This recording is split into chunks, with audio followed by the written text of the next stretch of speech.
ദൈവനാമത്തിന് മഹത്വം ദൈവനാമത്തിന് മഹത്വം ഉണ്ടാകട്ടെ. വേദിയിലായിരിക്കുന്ന ദൈവദാസൻ സാം വർഗീസ് കൂടി വന്ന എല്ലാ ദൈവമക്കൾക്കും വേഗം വരുന്ന യേശുക്രിസ്തുവിന്റെ നാമത്തിൽ സ്നേഹവന്ദനത്തെ അറിയിക്കുന്നു. നമ്മൾ കഴിഞ്ഞ ദിവസങ്ങളിൽ ഗലാത്യ പഠനം അല്ലിയ ചെയ്യുവാൻ ദൈവം നമ്മളെ സഹായിക്കുന്ന പോലെ പ്രാർത്ഥനയോടെ നമുക്കായിരിക്കാം. പെട്ടെന്ന് അതിൻ്റെ ഒരു സമ്മറി പെട്ടെന്നൊന്ന് പറഞ്ഞ് മുന്നോട്ട് പോകാൻ ആഗ്രഹിക്കുന്നു. ഗലാത്യ ലേഖനം നമ്മൾ ഒറ്റ നോട്ടത്തിൽ നോക്കിയാൽ 48 ബൈബിളിലെ പുസ്തകം, അധ്യായങ്ങൾ 6, വാക്യങ്ങൾ 149. അപ്പോസ്തലനായ പൗലോസ് ഏകദേശം AD 49 സിറിയയിലെ അന്ത്യോക്യയിൽ വെച്ച് തൻ്റെ ഒന്നാം മിഷണറി യാത്രയിൽ എഴുതി. അതിൻ്റെ ലക്ഷ്യം പുറം ജാതികളിൽ നിന്ന് രക്ഷിക്കപ്പെട്ടു വരുന്നവർ ന്യായപ്രമാണ കൽപ്പനകൾ കൂടി ആചരിക്കണമെന്നുള്ള ദുരുപദേശത്തെ ഖണ്ഡിക്കുക, വിശ്വാസികൾ ക്രിസ്തുവേശുവിലുള്ള സ്വാതന്ത്ര്യത്തിൽ ഉറച്ച് നിൽക്കുവാൻ, രക്ഷ യേശു ക്രിസ്തുവിൽ കൂടി മാത്രം എന്ന് പഠിപ്പിക്കുന്നു. നമ്മൾ കഴിഞ്ഞ ദിവസങ്ങളിൽ അതിനെക്കുറിച്ച് വളരെ ഡീറ്റെയിൽഡ് ആയിട്ട് നമ്മൾ നോക്കി. അദ്ദേഹം ആ ഫോൾസ് ഡോക്ട്രിനെ അല്ലെങ്കിൽ ഗ്ലോറിഫിക്കേഷൻ ബൈ ഫെയ്ത്ത്, വിശ്വാസത്താലുള്ള നീതീകരണത്തിനെതിരായി പ്രവൃത്തികൾ കൂടെ അല്ലെങ്കിൽ പരിച്ഛേദന, മറ്റ് മതാചാരണങ്ങൾ കൂടി ചെയ്യണമെന്ന് യഹൂദ മതാനുസാരികൾ കടന്നു വന്ന് പഠിപ്പിച്ചപ്പോൾ അതിനെ ഖണ്ഡിച്ചുകൊണ്ടാണ് അദ്ദേഹം ഈ ലേഖനം എഴുതുവാൻ ഇടയായത്. അതിന് അദ്ദേഹം എടുത്ത ചില ചുവടുകൾ നമ്മൾ പഠിച്ചു. തൻ്റെ അധികാരം അത് ഉപയോഗിക്കുന്നതായിട്ട് കാണുവാൻ കഴിഞ്ഞു. അതിനകത്ത് ആ അധികാരത്തിൽ തൻ്റെ മിനിസ്ട്രി, തൻ്റെ മെസ്സേജ്, അതിൻ്റെ മോട്ടീവ്, അതിനെക്കുറിച്ച് നമ്മൾ ചിന്തിച്ചു. രണ്ടാമത്തത് അദ്ദേഹത്തിൻ്റെ ആങ്സൈറ്റി, ഇത്ര വേഗത്തിൽ അവർ മറ്റൊരു സുവിശേഷത്തിലേക്ക് മറിഞ്ഞു പോയതിനെ കുറിച്ചുള്ള ആങ്സൈറ്റിയെക്കുറിച്ച് നമ്മൾ പഠിക്കുവാനിടയായി. മൂന്നാമത് നമ്മൾ അദ്ദേഹത്തിൻ്റെ അഡ്വേഴ്സറീസിനെ എക്സ്പോസ് ചെയ്യുന്നതായിട്ട്, അല്ലെങ്കിൽ തൻ്റെ വിരോധികളെ തനിക്കെതിരെ അല്ലെങ്കിൽ കുറ്റാരോപണവുമായി കടന്നു വന്ന, താനൊരു അപ്പോസ്തലനല്ലെന്ന് പറഞ്ഞ് ആ ഫോൾസ് ഡോക്ട്രിൻസുമായിട്ട് വന്നവരെ തുറന്നു കാട്ടുന്ന കാര്യങ്ങളൊക്കെയും നമ്മൾ ചിന്തിക്കുവാൻ ഇടയായി. അത് 1 അധ്യായം 1 മുതൽ 10 വരെയുള്ള വാക്യങ്ങളിൽ നമ്മൾ അത് പഠിച്ചു. അത് കഴിഞ്ഞ് 11 to 24, 11 തൊട്ട് 24 വരുമ്പോഴത്തേക്കും അദ്ദേഹം അറിഞ്ഞ സുവിശേഷത്തെ കുറിച്ച് ഗലാത്യരോട് അദ്ദേഹം പറയുകയാണ്. താന് എങ്ങനെ സുവിശേഷം അറിഞ്ഞു, ആ സുവിശേഷം എങ്ങനെ തന്നെ രൂപാന്തരപ്പെടുത്തി എന്നുള്ള കാര്യങ്ങൾ, സുവിശേഷം തന്നിലൂടെ അദ്ദേഹം, അല്ലെങ്കിൽ തൻ്റെ ഒരു ബയോഗ്രഫിയിലൂടെ ഗോസ്പലിനെ കുറിച്ച് അദ്ദേഹം അല്ലെങ്കിൽ ഗലാത്യരോട് പറയുന്നതായിട്ട് നമുക്ക് ഇവിടെ കാണുവാൻ കഴിയും. ക്രിസ്തുവിൽ ഉള്ള ആ സ്വാതന്ത്ര്യം, ഇതിൻ്റെ മെയിൻ ഇത് നമ്മൾ വായിച്ച് പഠിച്ചു കഴിഞ്ഞാൽ 5:1 അതിൽ പറയുന്ന ക്രിസ്തുവിൽ കൂടിയുള്ള സ്വാതന്ത്ര്യം, യേശു ക്രിസ്തുവിൽ കൂടെ നമുക്ക് ലഭിച്ച സ്വാതന്ത്ര്യത്തെക്കുറിച്ചാണ് അല്ലെങ്കിൽ ഇതിനകത്ത് മെയിൻ ആയിട്ട് നമുക്ക് കാണുവാൻ കഴിയുന്നത്. അവിടെ അദ്ദേഹം എങ്ങനെ സുവിശേഷം അറിഞ്ഞു, തൻ്റെ ജീവിതം കൊണ്ട് അതിനെ എങ്ങനെ സാധൂകരിക്കുന്നു എന്നീ കാര്യങ്ങൾ നമ്മൾ ഈ 11 to 24 പഠിച്ചു കഴിഞ്ഞാൽ നമുക്ക് മനസ്സിലാക്കുവാൻ കഴിയും. അതിൻ്റെ 11ഉം 12ഉം വാക്യങ്ങൾ: സഹോദരന്മാരെ, ഞാൻ അറിയിച്ച സുവിശേഷം മാനുഷ്യമല്ല എന്ന് നിങ്ങളെ ഓർപ്പിക്കുന്നു. അത് ഞാൻ മനുഷ്യരോട് പ്രാപിച്ചിട്ടില്ല, പഠിച്ചിട്ടുമില്ല, ക്രിസ്തു യേശുവിൻ്റെ വെളിപ്പാടിനാൽ അത്രേ പ്രാപിച്ചത്. ഇവിടെ പൗലോസ് തന്നെ പറയുവാണ് തനിക്ക് എങ്ങനെയാണ് ഈ സുവിശേഷം ലഭിച്ചത്. നമ്മൾക്ക് അറിയാം, ആക്സ് ചാപ്റ്റർ 9 നമ്മൾ പഠിച്ചു കഴിഞ്ഞാൽ നമുക്കറിയാം പൗലോസിൻ്റെ രൂപാന്തരം, അല്ലെങ്കിൽ ക്രിസ്തു മതത്തെ തന്നെ മുടിക്കുവാനായിട്ട് കച്ചകെട്ടി ഇറങ്ങിയ ഒരു വ്യക്തിയായിരുന്നു. അദ്ദേഹത്തിൻ്റെ മാനസാന്തരം സ്പോണ്ടേനിയസ് ആയിരുന്നു, പെട്ടെന്ന് സഡൻലി നടന്നതായിട്ട് നമുക്ക് കാണുവാൻ കഴിയും. അത് 9-ാമത്തെ അധ്യായത്തിൽ അദ്ദേഹം ദമസ്കോസിന്റെ പടിവാതിക്കൽ വെച്ച് ദൈവത്തിന്റെ ദർശനം പ്രാപിച്ചു, അല്ലെങ്കിൽ ദൈവിക ഇടപെടലായിരുന്നു തന്നെ രൂപാന്തരപ്പെടുത്തിയത്. മറ്റാരും അദ്ദേഹത്തിനോട് സുവിശേഷം പറഞ്ഞിട്ടില്ല, മറ്റാരും കടന്നു വന്ന് അല്ലെങ്കിൽ ഇതാണ് ക്രിസ്തീയ മാർഗമെന്നോ ഒന്നും, യേശുവിനെ കുറിച്ചൊന്നും പക്ഷെ അദ്ദേഹത്തിന് കർത്താവിൽ നിന്ന് നേരിട്ടാണ് ഇത് ലഭിച്ചതെന്ന് അദ്ദേഹം അവിടെ തന്നെ പറയുന്നുണ്ട്. അതുകൊണ്ട് ഞാൻ മനുഷ്യരോട് പ്രാപിച്ചിട്ടില്ല, പഠിച്ചിട്ടില്ല. യേശുക്രിസ്തുവിന്റെ അത് തീർച്ചയായിട്ടും യേശുക്രിസ്തുവിന്റെ വെളിപ്പാട് അദ്ദേഹത്തിന് നേരിട്ട് ലഭിക്കുമായിരുന്നു. അല്ലെങ്കിൽ അത് അദ്ദേഹം അവിടെ പറയുന്നത് ഇത് മാനുഷ്യമല്ലെന്ന് അവിടുന്ന് പറയുന്നുണ്ട്. അതൊരു ഡിവൈൻ ഒറിജിൻ ആണെന്ന് അദ്ദേഹം അവിടെ പറയുന്നുണ്ട്. അല്ലെങ്കിൽ ദൈവമാണ്, കർത്താവ് തന്നെ തൻ്റെ ജീവിതത്തിൽ ഇടപെട്ടു, അതാണ് തൻ്റെ ജീവിതത്തിന് രൂപാന്തരത്തിന് കാരണമായി തീർന്നതെന്ന് അദ്ദേഹം ഗലാത്യ വിശ്വാസികളോട് പറയുന്നു. തൻ്റെ എക്സ്പീരിയൻസിൽ നിന്ന് സുവിശേഷം എന്താണ്, ഇതാണ് സുവിശേഷം, താൻ അനുഭവിച്ചത് ഇതാണെന്ന് അല്ലെങ്കിൽ അവരെ അവിടെ പഠിപ്പിക്കുന്നതായിട്ട് നമുക്ക് കാണുവാൻ കഴിയും. അതിൻ്റെ 13-ാമത്തെ അത് എങ്ങനെയാണ് തനിക്ക് അപ്പോസ്തലത്വം കിട്ടിയതെന്ന് കൂടി അദ്ദേഹം അവിടെ ഡിഫെൻഡ് ചെയ്ത് പറയുന്നുണ്ട്. അല്ലെങ്കിൽ ദൈവിക സന്ദേശം അത് അല്ലെങ്കിൽ അവിടെ 13-ാമത്തെ വാക്യത്തിലൂടെ പറയുന്നുണ്ട്, യഹൂദ മതത്തിലെ എൻ്റെ മുമ്പിലത്തെ നടപ്പ് നിങ്ങൾ കേട്ടിട്ടുണ്ടല്ലോ, ഞാൻ ദൈവത്തിന്റെ സഭയെ അത്യന്തം ഉപദ്രവിച്ച് മുടിക്കുകയും എൻ്റെ പിതൃപാരമ്പര്യത്തെക്കുറിച്ച് അത്യന്തം എരിവേറി എൻ്റെ സ്വജനത്തിൻ സമപ്രായക്കാരായ പലരെയും യഹൂദ മതത്തിൽ അധികം മുതിരുകയും ചെയ്തു പോന്നു. അദ്ദേഹം വളരെ ജലസ് ആയിരുന്നു. താൻ പഠിച്ചത് അല്ലെങ്കിൽ താൻ ന്യായപ്രമാണത്വം 600-ൽ പരം ന്യായപ്രമാണങ്ങൾ അദ്ദേഹം പഠിക്കുകയും അത് തൻ്റെ ജീവിതത്തിൽ അത് പ്രാവർത്തികമാക്കുവാൻ, നമുക്കറിയാം ന്യായപ്രമാണം അത് നിവർത്തിക്കുവാൻ വളരെ പ്രയാസമാണ്. അത് പഠിച്ച് അത് നിവർത്തിക്കുവാൻ വളരെ വ്യഗ്രതയോടെ അതിനുവേണ്ടി വളരെ ശക്തമായി മുന്നേറിക്കൊണ്ടിരുന്ന ഒരു ചെറുപ്പക്കാരനായിരുന്നു അദ്ദേഹം. അപ്പം അങ്ങനെ ഇരിക്കുന്ന അദ്ദേഹം അത്രത്തോളം പഠിച്ചു, വെറുതെ പറയുകയല്ല. അദ്ദേഹം അല്ലെങ്കിൽ ഗമാലിയലിന്റെ കാൽ കീഴിൽ ഇരുന്നതൊക്കെയും പഠിച്ചു. വളരെ സ്കോളറായിരുന്നു അദ്ദേഹം. അല്ലെങ്കിൽ അദ്ദേഹത്തിന് സാമ്പത്തികമായി വളരെ ശ്രേഷ്ഠനായിരുന്നു. യഹൂദ മതത്തിലെ വളരെ ഉന്നത കുലീനനായിരുന്നു. പിന്നെ റോമൻ പൗരത്വം ഉണ്ടായിരുന്നു. പല രീതിയിൽ അദ്ദേഹം എല്ലാ കാര്യങ്ങളിലും വളരെ ശക്തനായിരുന്നു ഹല്ലേലൂയ.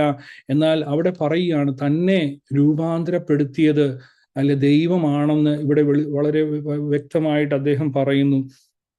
അത് ഗലാത്യരോട് അദ്ദേഹം ഹല്ലേലൂയ അത് അറിയിക്കുകയാണ്. ഇവിടെ നമ്മൾ ഈ കാര്യങ്ങളോട്ട് കടന്നു വരുമ്പോൾ നമുക്ക് പൗലോസിന്റെ ജീവിതത്തിൽ ഉണ്ടായ ആ സുവിശേഷം തൻ്റെ ജീവിതത്തിൽ വരുത്തിയ വ്യത്യാസങ്ങൾ നമ്മൾ മനസ്സിലാക്കി കഴിഞ്ഞാൽ, ആദ്യം അദ്ദേഹം ഒരു പ്രോസിക്യൂട്ടർ ആയിരുന്നു.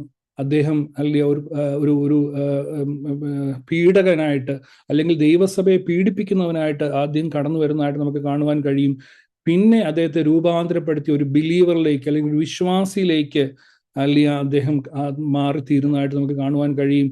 അതിനുശേഷം ഒരു പ്രീച്ചറായിട്ട് ദൈവവചനത്തെ ഘോഷിക്കുന്ന ഒരു വ്യക്തിയായി തീരുന്നതായിട്ട് കാണുവാൻ കഴിയും. ഇതിൻ്റെ അദ്ദേഹം എന്തുകൊണ്ടാണ് തൻ്റെ ജീവിതത്തെ എടുത്ത് പറയുന്നതെന്ന് വെച്ചാൽ, അതുപോലെ ശക്തമായിട്ട് ആ ദുരുപദേശം ഗലാത്യ സഭയെ പിടിച്ചടക്കിയിരുന്നു. അവർ യഹൂദ മതം അനുസരിച്ചുള്ള കാര്യങ്ങൾ ചെയ്തു തുടങ്ങി. ക്രിസ്തുവിൽ കൂടുള്ള സ്വാതന്ത്ര്യത്തിൽ നിന്ന് അവരെ അടിമത്തത്തിലേക്ക് അല്ലെങ്കിൽ ഇന്നിന്ന കാര്യങ്ങൾ കൂടെ ചെയ്തെങ്കിൽ മാത്രമേ അല്ലെങ്കിൽ നമ്മൾ നേരത്തെ ചിന്തിച്ചതുപോലെ അല്ലെങ്കിൽ ആ ക്രിസ്തുവിൽ കൂടുള്ള രക്ഷ അല്ലെങ്കിൽ ആ രക്ഷ പൂർണ്ണമാകത്തുള്ളെന്ന് യഹൂദ മതത്തിൽ നിന്ന് മുന്നോട്ട് വന്ന ക്രിസ്ത്യാനികൾ അല്ലെങ്കിൽ നുഴഞ്ഞു വന്ന് ഈ സങ്കര സുവിശേഷം ഗലാത്യ സഭയിൽ അല്ലെങ്കിൽ ഏൽപ്പിക്കുവാനിടയായി. നമ്മൾ പല ലേഖനങ്ങളിലും അല്ലെങ്കിൽ അത് നമുക്ക് കാണുവാൻ കഴിയും. പക്ഷെ ഇവിടെ ശക്തമായിട്ട് പൗലോസ് അതിനെ ഖണ്ഡിക്കുന്നതായിട്ട് നമുക്ക് കാണുവാൻ കഴിയും. പ്രോസിക്യൂട്ടറായിട്ട് നമ്മൾ എടുത്ത് പഠിച്ചു കഴിഞ്ഞാൽ ആക്ട്സ് 9:22-26 ഇതൊക്കെ പഠിച്ചു കഴിഞ്ഞാൽ എങ്ങനെയാണ് പൗലോസ് അല്ലെ മാനസാന്തരത്തിലേക്ക് വന്നതെന്നും തൻ്റെ സാക്ഷ്യവും പ്രവർത്തനവും എന്തായിരുന്നു എന്നൊക്കെയും നമുക്ക് ഈ അധ്യായങ്ങൾ പഠിച്ചു കഴിഞ്ഞാൽ വളരെ വ്യക്തമായിട്ട് നമുക്ക് കാണുവാൻ കഴിയും. വേഴ്സ് 13 and 14, യഹൂദ മതത്തിലെ എൻ്റെ മുമ്പത്തെ നടപ്പ് നിങ്ങൾ കേട്ടിട്ടുണ്ടല്ലോ, ഞാൻ ദൈവത്തിൻ്റെ സഭയെ അത്യന്തം ഉപദ്രവിച്ച് മുടിക്കുകയും എൻ്റെ പിതൃപാരമ്പര്യത്തെക്കുറിച്ച് അത്യന്തം എരിവേറി എൻ്റെ സ്വജനത്തിൻ സമപ്രായക്കാരായ പലരെക്കാളും യഹൂദ മതത്തിൽ അധികം മുതിരുകയും ചെയ്തു പോന്നു. അപ്പം അദ്ദേഹം ഹല്ലേലൂയ നേരത്തെ നമ്മൾ പറഞ്ഞതുപോലെ ഹല്ലേലൂയ ക്രിസ്തുവിനെ കുറിച്ച് അദ്ദേഹത്തിന് അറിയുവാൻ കഴിഞ്ഞില്ല.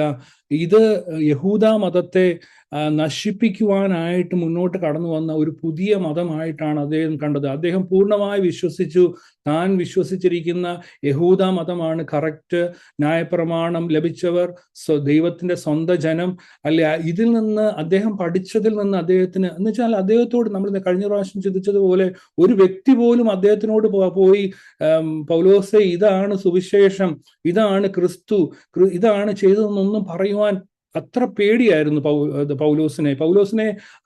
ആ ദേശക്കാരൊക്കെ അറിഞ്ഞിരുന്നു. അത്രത്തോളം ശക്തമായിട്ട് അദ്ദേഹം ഹല്ലേലൂയ മുന്നോട്ട് വന്നു. പല ഇതിനെ മുടിപ്പിക്കുവാനായിട്ട് അധികാരപത്രം നേടി വളരെ ശക്തമായിട്ട് നിൽക്കുന്ന ഒരു വ്യക്തിയാണ്.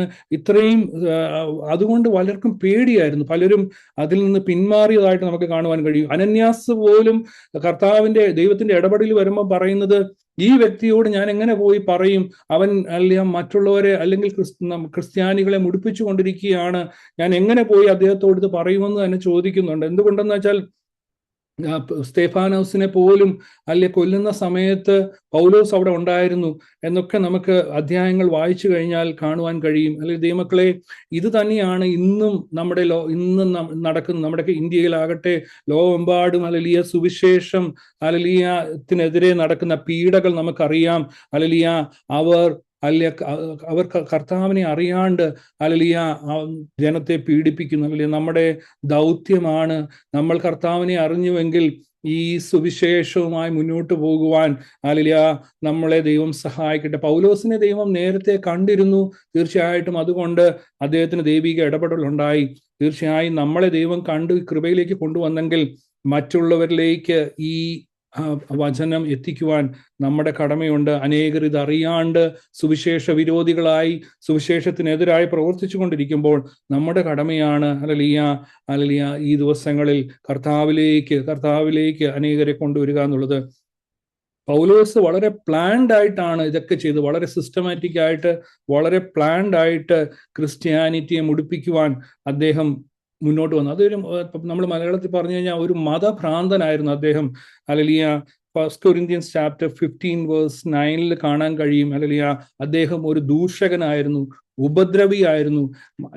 ഇതിൽ അദ്ദേഹം വളരെ ശക്തി പ്രാപിച്ചിട്ട് വളരെ നിഷ്ഠൂരമായിട്ടാണ് ഈ കാര്യങ്ങളൊക്കെ ചെയ്തതായിട്ട് നമുക്ക് കാണുവാൻ കഴിയും. 1 Corinthians chapter 15 verse 9. ഞാൻ അപ്പോസ്തലന്മാരിൽ ഏറ്റവും ചെറിയവനല്ലോ, ദൈവസഭയെ ഉപദ്രവിച്ചതിനാൽ അപ്പോസ്തലൻ എന്ന പേരിന് യോഗ്യനുമല്ല. എങ്കിലും ഞാനാകുന്നത് ദൈവകൃപയാലാകുന്നു. എന്നോടുള്ള അവന്റെ കൃപ വ്യർത്ഥമായതുമില്ല. അവരെല്ലാരെക്കാളും ഞാൻ അത്യന്തം അധ്വാനിച്ചിരിക്കുന്നു. എന്നാൽ ഞാനല്ല, എന്നോട് കൂടെയുള്ള ദൈവകൃപയത്രേ. അദ്ദേഹം ഇത് വളരെ എല്ലാ കാര്യങ്ങളും പഠിച്ചിട്ടാണ് മുന്നോട്ട് കടന്നു വന്ന് ദൈവവചനവുമായി കടന്നു വന്ന് സഭകൾ സ്ഥാപിക്കുവാൻ തുടങ്ങിയത്. അവരുടെ മുമ്പിലാണ് അദ്ദേഹത്തിന് മുമ്പിലാണ് യഹൂദ മതാനുസാരികൾ ഈ ചട്ടങ്ങളും മറ്റു കാര്യങ്ങളും പഠിപ്പിക്കുവാൻ കടന്നു വന്നിരിക്കുന്നത്. നമുക്ക് ആക്ട്സ് ചാപ്റ്റർ 22 വേഴ്സ് 3 കൂടെ ഒന്ന് വായിക്കാം. അപ്പോസ്തല പ്രവൃത്തി 22:3. ഞാൻ കിൽക്കിയിലെ തർസോസിൽ ജനിച്ച യഹൂദനും ഈ നഗരത്തിൽ വളർന്ന് ഗമാലിയേലിന്റെ കാൽക്കൽ ഇരുന്ന് പിതാക്കന്മാരുടെ ന്യായപ്രമാണം സൂക്ഷ്മതയോടെ അഭ്യസിച്ചവനുമാകിയാൽ നിങ്ങൾ എല്ലാവരും ഇന്ന് ഇരിക്കുന്നത് പോലെ ദൈവസേവയിൽ എരിവുള്ളവരായിരുന്നു. തീർച്ചയായും അദ്ദേഹം ഇത്രയും ശക്തമായിട്ട് പഠിച്ച് വന്ന ഒരു യഹൂദൻ ആയിരുന്നു. അദ്ദേഹത്തിന് മുമ്പിലാണ് ഇപ്രകാരമുള്ള പഠിപ്പീരുമായിട്ട് ഹല്ലേലൂയ യഹൂദ മതാനുസാരികൾ കടന്നു വന്നത് എന്ന് വളരെ വ്യക്തമായിട്ട് അദ്ദേഹം വിളിച്ചു പറയുകയാണ്. ഇതാണ് തൻ്റെ അവസ്ഥ, ഇത് എങ്ങനെയാണ് തന്നെ ദൈവം രൂപാന്തരപ്പെടുത്തിയതെന്ന് അദ്ദേഹം അവിടെ വിളിച്ചു പറയും. നമുക്ക് ആക്ട്സ് ചാപ്റ്റർ 9:1 ഓൺവേർഡ്സ് വായിച്ചു കഴിഞ്ഞാൽ നമുക്ക് വളരെ വ്യക്തമായിട്ട് അറിയാൻ കഴിയും. പെട്ടെന്നാണ് ദൈവത്തിന്റെ ഇടപെടൽ ഉണ്ടാകുന്നത്. അദ്ദേഹത്തിന് കാഴ്ച നഷ്ടപ്പെടുന്നു. അനന്യാസ് വന്ന് പ്രാർത്ഥിക്കുന്നു, അദ്ദേഹത്തിന് കാഴ്ച ലഭിക്കുന്നു, കർത്താവിനെ കുറിച്ചുള്ള വെളിപ്പാട് ലഭിക്കുന്നു, സ്നാനപ്പെടുന്നു. ഇതൊക്കെ നമ്മൾ വായിച്ചു കഴിഞ്ഞാൽ വളരെ പെട്ടെന്ന് നിമിഷ നേരം കൊണ്ടാണ് ഈ കാര്യങ്ങൾ നടന്നതെന്ന് നമുക്ക് കാണുവാൻ കഴിയും. കർത്താവ് ഒരുവനെ കണ്ടു കഴിഞ്ഞാൽ അവനെ ഏതു വിധേനയും കർത്താവിന്റെ കൃപയിലേക്ക് കൊണ്ടുവരും. പിന്നെ അദ്ദേഹത്തിനെ നമ്മൾ കാണുന്നത് ഒരു ബിലീവർ ആയിട്ടാണ്. അത് 15, 16 and 24 വേഴ്സസ് വായിച്ചു കഴിഞ്ഞാൽ നമുക്കത് മനസ്സിലാക്കാൻ കഴിയും. എങ്കിലും എൻ്റെ ജനനം മുതൽ എന്നെ വേർതിരിച്ച് തൻ്റെ കൃപയാൽ വിളിച്ചിരിക്കുന്ന ദൈവം തൻ്റെ പുത്രനെ കുറിച്ചുള്ള സുവിശേഷം ഞാൻ ജാതികളുടെ ഇടയിൽ അറിയിക്കേണ്ടതിന് അവനെ എന്നിൽ വെളിപ്പെടുത്തുവാൻ പ്രസാദിച്ചപ്പോൾ ഞാൻ മാംസങ്ങളോട് ആലോചിച്ചില്ലെന്ന് അവിടെ പറയുന്നു. അതിന്റെ 24-ാമത്തെ വാക്യത്തിൽ പറയുന്നു,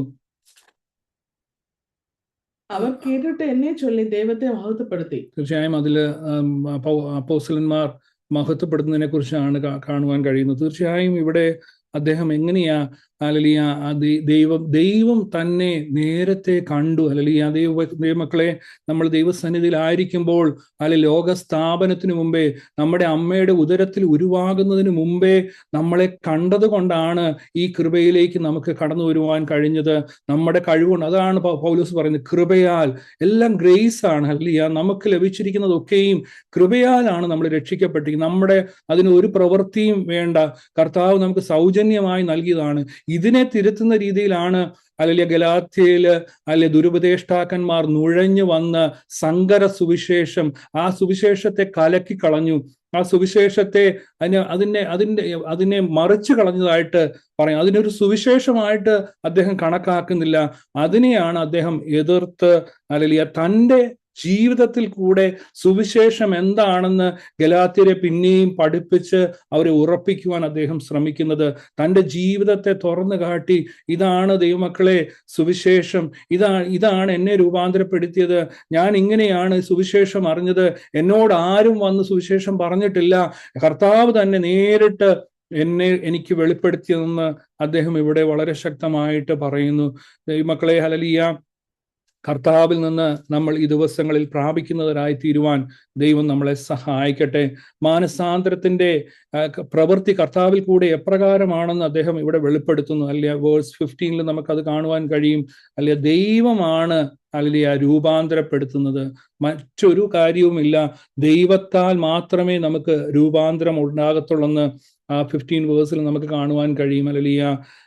രണ്ടാമത്, അല്ലെങ്കിൽ നമുക്കറിയാം, രക്ഷ ക്രിസ്തുവിൽ കൂടി, അല്ലെങ്കിൽ രക്ഷ ദൈവത്തിൽ നിന്ന് വരുന്നെന്ന് യോന ചാപ്റ്റർ 2 വേഴ്സ് 9 പറയുന്നുണ്ട്. രക്ഷ കർത്താവിൽ നിന്നാണ്. നമുക്ക് ആ രക്ഷപ്പെടുവാൻ, അല്ലെങ്കിൽ ഈ പാപത്തിൽ നിന്ന് രക്ഷപ്പെടുവാൻ വേറെ ഒരു മാർഗവുമില്ല. കർത്താവ് നമ്മളെ കണ്ടതുകൊണ്ട് ഇത് പ്രീ ഡിസ്റ്റൈൻഡ് ആണ്. അത് റാൻഡം ആയിട്ട് കർത്താവ് അതിനെ ചൂസ് ചെയ്യുന്നു, അല്ലെങ്കിൽ അതിനെ വേർതിരിക്കുന്നു. അത് കർത്താവിന്റെ സോവറിൻ പവറിലുള്ളതാണ്. നമുക്ക് അതിനെ ചോദ്യം ചെയ്യാൻ കഴിയത്തില്ല. എന്തുകൊണ്ടാ പലരും ഈ രക്ഷയിലേക്ക് വരാത്തത്? അത് ദൈവത്തിന് കരുണ ഉള്ളവനോട് കരുണ തോന്നുന്നു പറയുന്ന പോലെ, നമ്മൾ കൃപയാൽ, ദൈവം നമ്മളോട് കാണിച്ച കരുണ കൊണ്ടാണ്, ദൈവം നമ്മളെ കൃപയാലാണ് രക്ഷയിലേക്ക് കൊണ്ടുവന്നത്. യേശു ക്രിസ്തു മുഖാന്തരം ദൈവമാണ് ചൂസ് ചെയ്യുന്നത് നമ്മളെ. അതിലേക്ക് ദൈവം കൊണ്ടുവന്നതിനായി ദൈവത്തെ സ്തുതിക്കാം. ഹല്ലേലൂയ.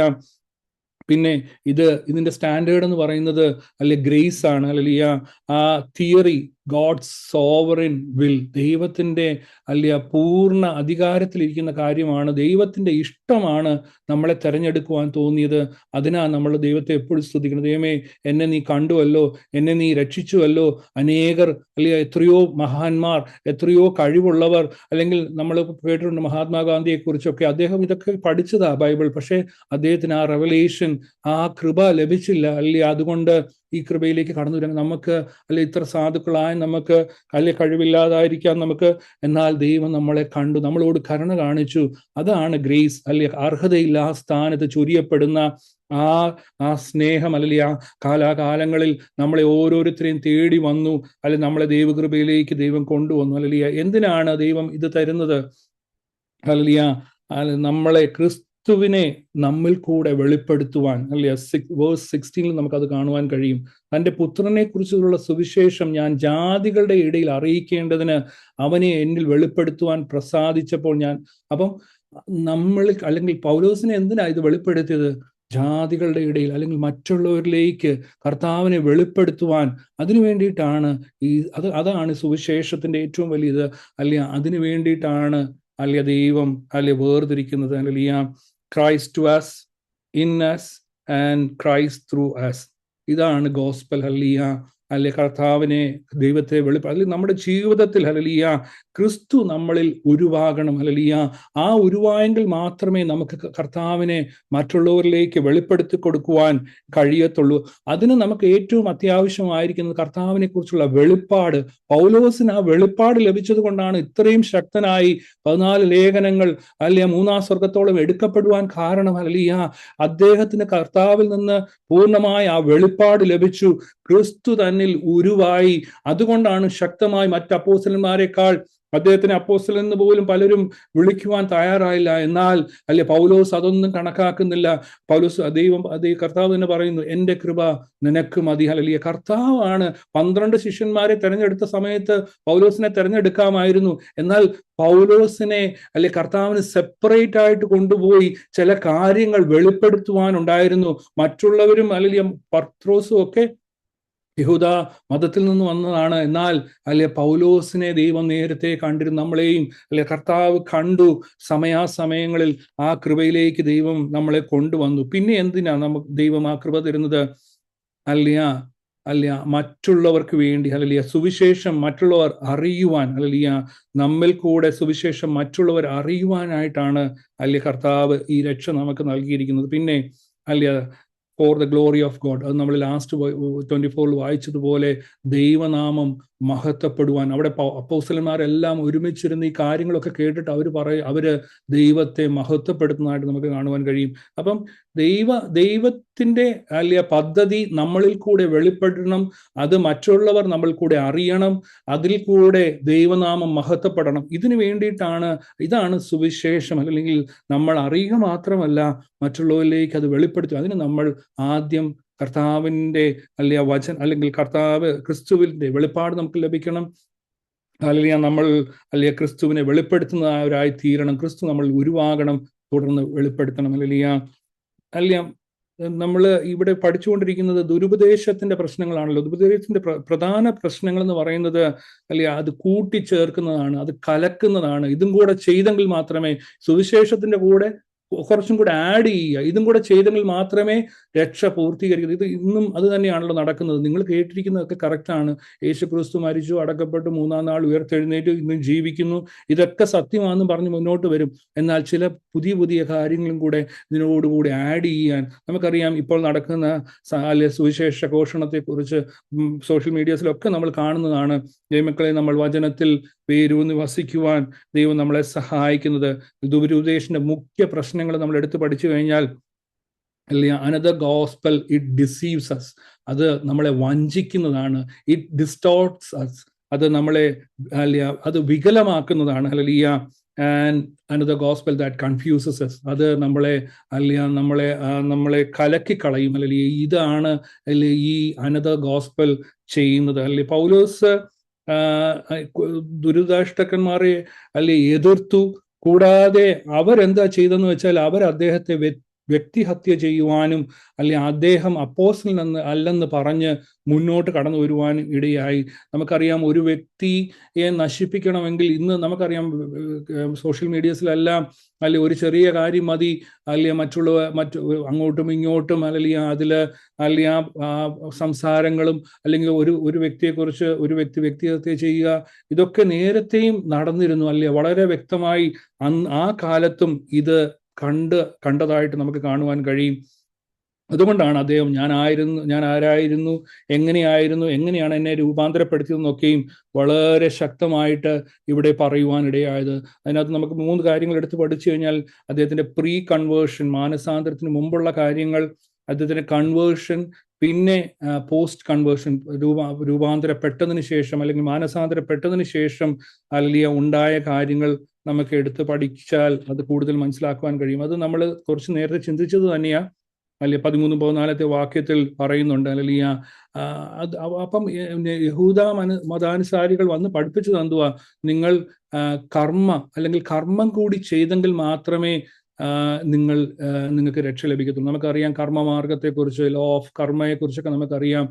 ഇന്നത് ചെയ്താൽ നിങ്ങൾക്ക് മോക്ഷം ലഭിക്കും. അത് തന്നെയാ അവരും വന്ന് അവിടെ പഠിപ്പിക്കുവാൻ ഇടയായതെന്ന് കാണുവാൻ കഴിയും. അപ്പം അതിനുശേഷം കൺവേർഷൻ, ആ കാര്യങ്ങൾ എടുത്തു കഴിഞ്ഞാൽ പൗലോസ് താൻ എങ്ങനെ കൺവേർഷനിലേക്ക് കടന്നു വന്നു എന്ന് പറയുവാൻ ഇടയാന്ന് നമുക്ക് കാണുവാൻ കഴിയും. അദ്ദേഹത്തിന് നല്ല സ്കിൽസ് ഉണ്ടായിരുന്നു, അദ്ദേഹത്തിന് വലിയ ബാക്ക്ഗ്രൗണ്ട് ഉണ്ടായിരുന്നു. ഇതൊന്നും ആയിരുന്നില്ല മാനദണ്ഡം. ഈ മാനസാന്തരത്തിലേക്ക് കടന്നു വരുവാൻ ആ കൃപയാലാണ് അദ്ദേഹം ഇതിലേക്ക് കടന്നു വന്നത് കാണുവാൻ കഴിയും. എഫീഷ്യൻസ് ചാപ്റ്റർ 2:10, എഫേസ്യർക്ക് എഴുതിയ ലേഖനം 2-ാം അധ്യായം അതിന്റെ 10-ാമത്തെ വാക്യം. നാം അവന്റെ കൈപ്പണിയായി സൽപ്രവൃത്തിക്കായിട്ട് ക്രിസ്തുയേശുവിൽ സൃഷ്ടിക്കപ്പെട്ടവരാകുന്നു. നാം ചെയ്തു പോരേണ്ടതിന് ദൈവം അവ മുന്നൊരുക്കിയിരിക്കുന്നു.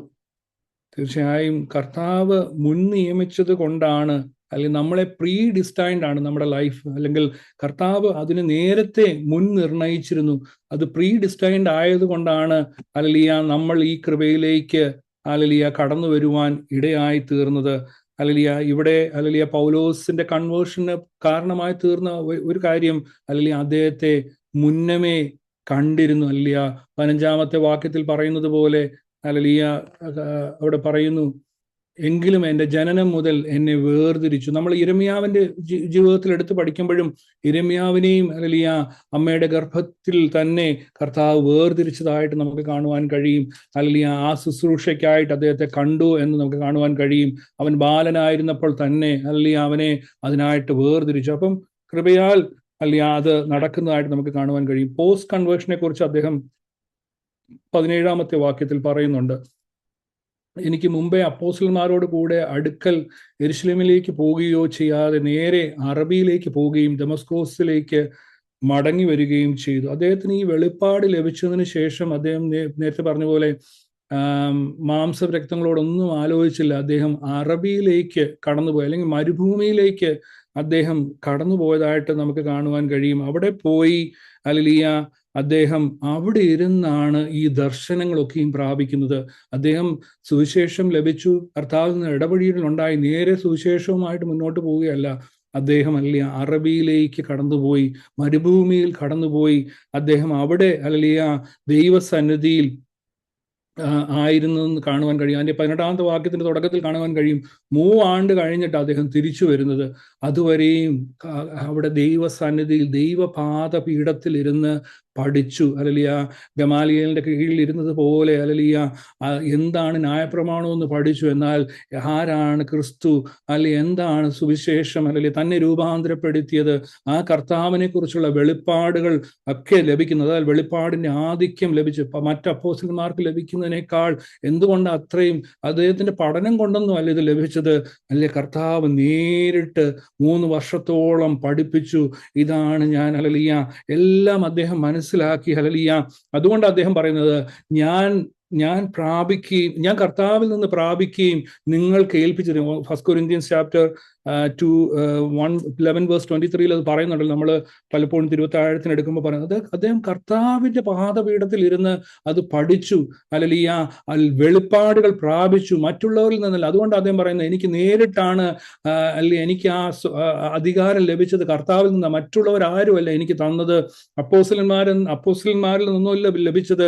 അതായത് ഏറ്റവും ചെറിയ അപ്പോസ്തലൻ ആയിക്കോട്ടെ, പക്ഷേ ഞാൻ പഠിച്ചത് കർത്താവിൽ നിന്നാണ്. ഞാൻ കർത്താവിനെ കണ്ടു, മരുഭൂമിയിൽ അദ്ദേഹം ആയിരുന്നു. ഹല്ലേലൂയ ദൈവം ഇതിലെ ഇന്ന് രാത്രികാലം ദൈവസന്നിധിയിലായിരിക്കുമ്പോൾ നീ ദൈവസന്നിധിയിൽ ഇരിപ്പാൻ തയ്യാറാണോ? കർത്താവിൽ നിന്ന് പഠിപ്പാൻ തയ്യാറാണോ? കർത്താവിന് പലതും നമ്മളോട് സംസാരിക്കുവാനുണ്ട്.